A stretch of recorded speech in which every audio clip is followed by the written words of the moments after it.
Hello YouTube, this is David the Georgia photographer. Okay, what I want to do today is I want to do a comparison of macro lenses. I have several options here, and what I'm going to do is I'm going to compare them to see how the different lenses perform and how similar they are, and see what you can get with going to the top shelf. Let's see here now. Well, first up is the vaunted 200mm Micro Nikkor. If you like to get really close, its minimum focus distance is a little bit away, so you can actually get some light on your subject.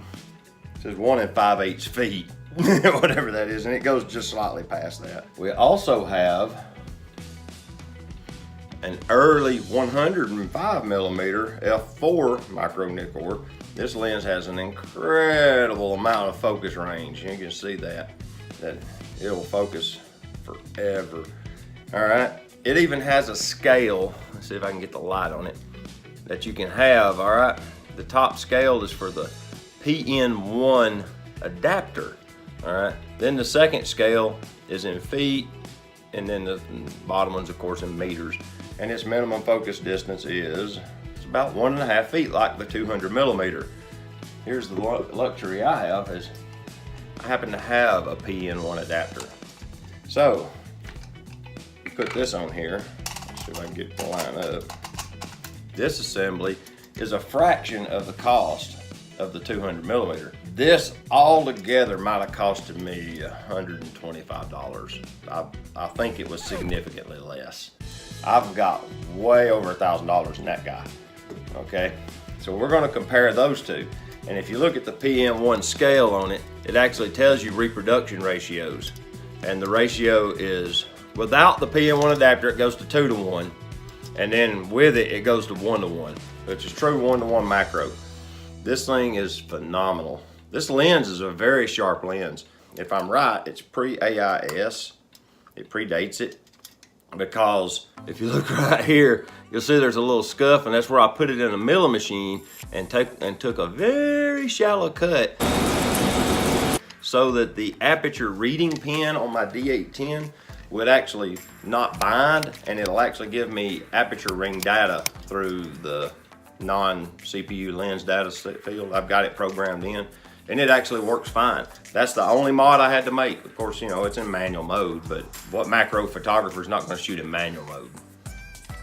So we have both of them, and if you'll notice, when it's focused out, when it's racked out to minimum focus, it's very similar in length to the 200mm.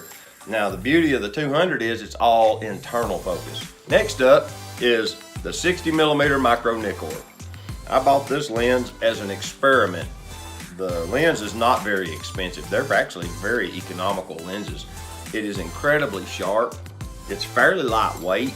It's a focal length that works good for just general purpose photography. You just want to stick one lens on your camera and walk around and just shoot photos.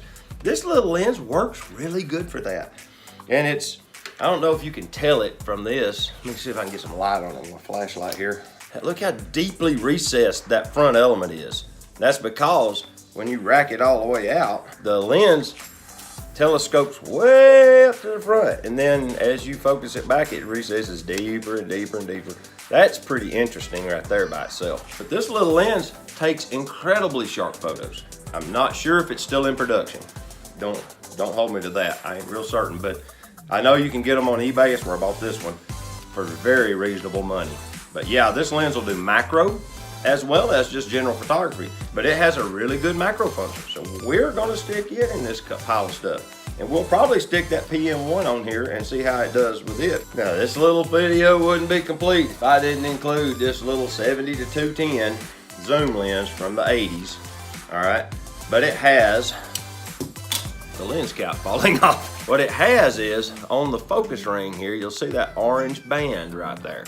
What that orange band does is allows you to macro it. And if you look here, there's color-coded zoom ring values, and it goes from 210 to it says 210, 135, 100, 85, and 70. And you notice when you focus it, you rotate the barrel. Barrel hits a hard stop, okay? When you push it all the way out to 70mm, it'll allow you to continue to turn the focus and allows it to do a macro function. If you watch the top of the lens here, you'll see it actually telescopes out, and that's where it gets its macro. Under most circumstances, there's your focus limit, and then when you get to the end, It allows you to push that front element out a little further, effectively moving it further from the camera, giving you some macro functionality. We're going to try this, and then if we have time, we'll stick the PM1 on it.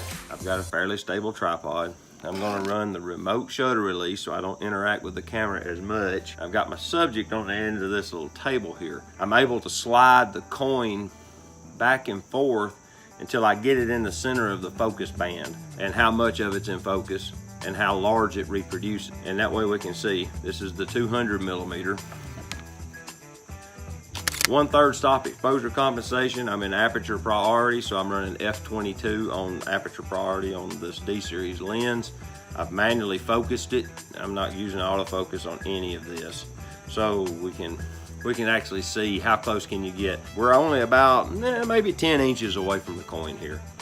I'll give you a shot of that so you can see. See, there's the coin, there's the camera. You can see the remote cable release factored in there. You can see how it's pretty close. Now let's move on to the next lens and let's see what that one looks like.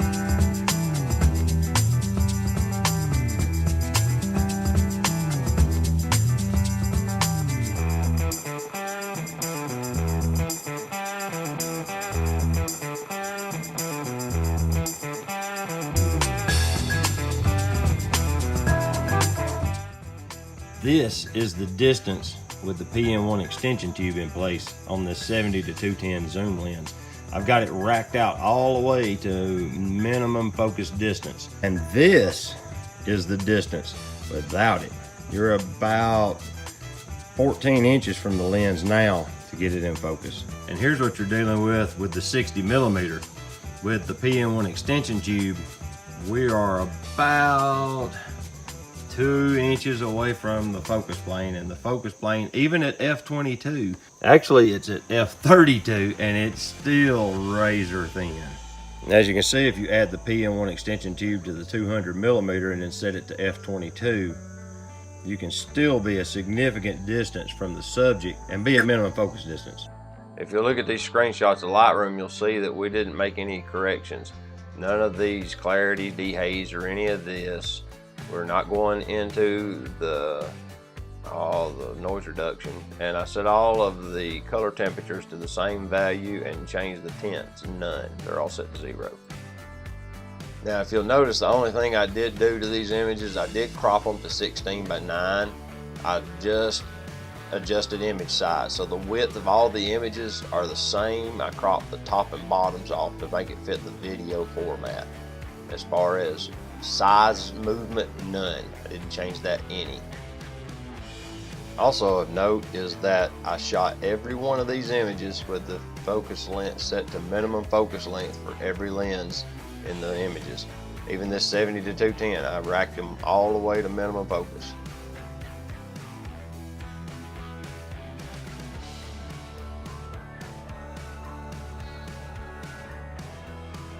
And if you'll notice right here, you'll see that the coin's physical size compared to the actual size on Lightroom is dramatically different.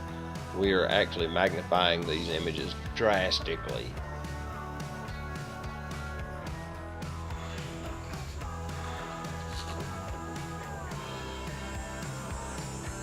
So whether you're using the vaunted 200mm Micro Nikkor or the 105 with some light modification,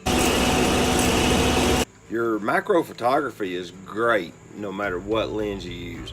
So basically what this video showed me, as well as I hope it showed you, is that it doesn't matter how much you spend on your lens, you can take really good macro photos if you just try. So get out there and use your gear and have some fun with it. We'll see y'all later. This is David with the Georgia Photographer, and I'm out of here. Hey, and one other thing. If you like the channel, hit the subscribe button. It's down there somewhere. And if you like this video, I'd appreciate a thumbs up. So thank you very much. Y'all have a good one. We'll see y'all.